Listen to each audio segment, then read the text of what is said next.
થાય છે કે તાજેતરમાં જે 26માં મુખ્ય ચૂંટણી કમિશનર બન્યા છે તે કોણ છે, અથવા તો તેની નિયુક્તિ કરવામાં આવી છે તે કોણ છે? તો ઓપ્શન છે રાજીવ કુમાર, જ્ઞાનેશ કુમાર, અનિલ કુમાર કે મુકેશ કુમાર. તો આમાં જવાબ આવશે મિત્રો ઓપ્શન બી આવશે.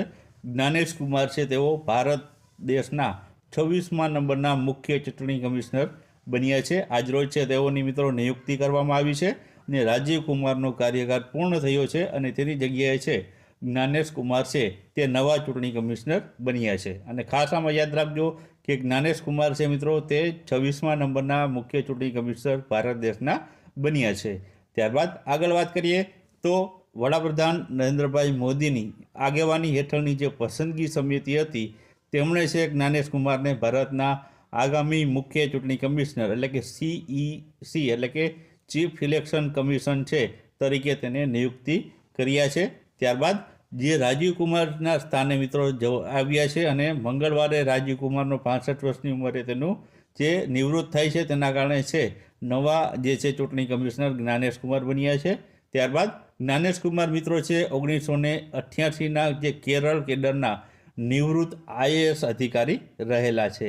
આ ઉપરાંત તેઓ અગાઉ મિત્રો છે તે સંસદીય બાબતોના મંત્રાલય અને છે સહકાર મંત્રાલયમાં તેઓ અગાઉ સચિવ તરીકે છે સેવા પણ આપી ચૂક્યા છે.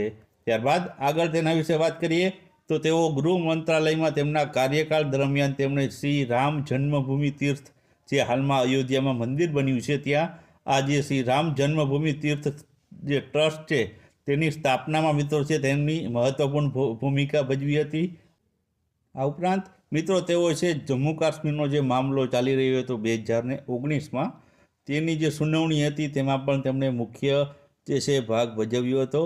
આ ઉપરાંત તેઓ છે ત્યાં જે 370ની જે કલમ હટાવી હતી તે રદ કરવામાં તેની પણ મુખ્ય ભૂમિકા રહેલી હતી. ત્યારબાદ આગળ વાત કરીએ તો આગળ મિત્રો છે કે તેઓ છે કેરળમાં વિવિધ હોદ્દા ઉપર તેઓ છે તે રહી ચૂક્યા છે, કામ કર્યું છે તેઓએ, જેમાં તે અર્નાકુલમ જે જિલ્લો હતો કેરળમાં ત્યાં કલેક્ટર રહી ચૂક્યા છે.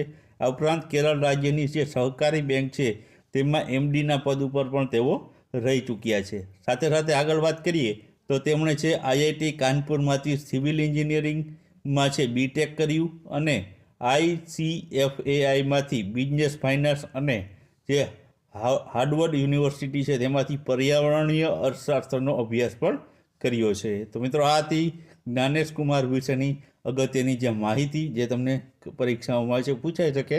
વિડીયો પસંદ આવ્યો હોય તો વિડીયોને લાઇક કરજો અને વિડીયોને